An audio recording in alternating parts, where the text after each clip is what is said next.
Hello everyone. In this video, I'm going to explain you about relation between slope, deflection and radius of curvature in strength of materials. So this is a first diagram. Here AB, this curve represents the deflection of a beam, and I'm considering a small portion PQ of this beam. If the tangents, this is one tangent and this is another tangent, this tangent P and this tangent Q, this tangent P making an angle psi and this tangent Q making an angle psi plus d psi with respect to x-axis. Okay, so these P and Q meet at C. So PC and QC equal to R. Okay, this point C is known as center of curvature of this curve. Let the length of PQ, this PQ is equal to this ds. Okay, this PQ length equal to ds. And next, from this diagram, angle PCQ, PCQ, angle PCQ equal to d psi. That is nothing but PQ equal to ds. We know that PQ equal to ds, that equal to R into d psi. Okay, so why? Because ds equal to nothing but R. So R into d psi, ds equal to this R into d psi. So R equal to ds by d psi. I am considering this as equation 1. Next,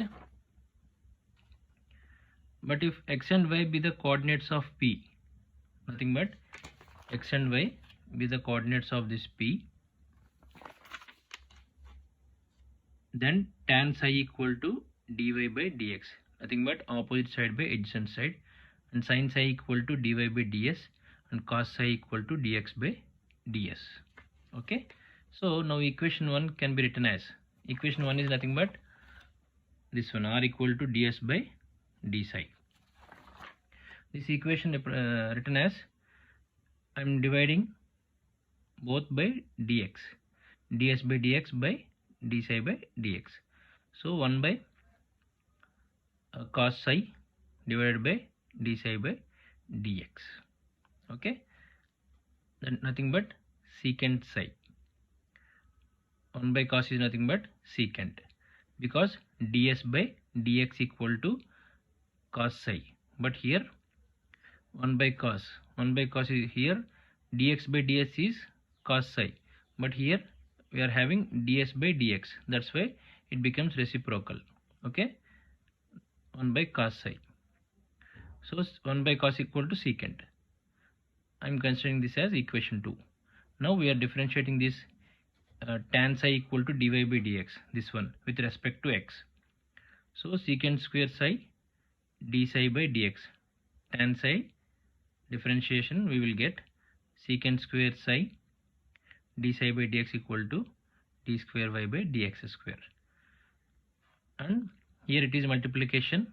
When it goes to right hand side, it becomes division. And I am substitute the values d psi by dx in equation 2. So d psi by dx. So d square y by dx square equal to secant psi. So this is our second equation, secant psi d square y d psi by dx value. This is the d psi by dx value. So d psi by dx value is this one.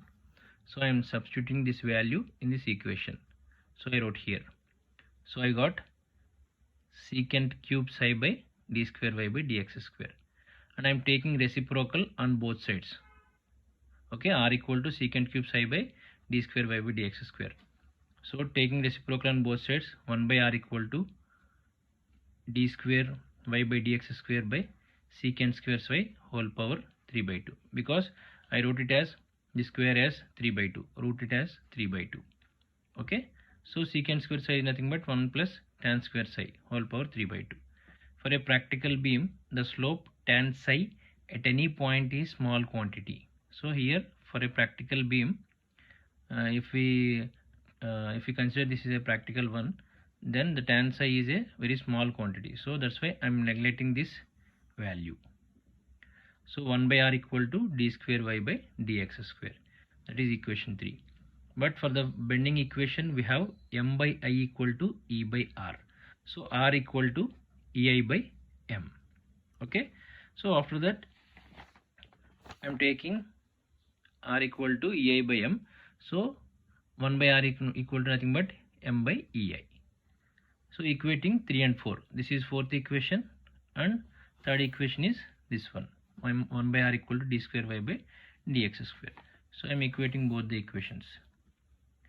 So m by equal to d square y by dx square, m equal to EI into d square y by dx square.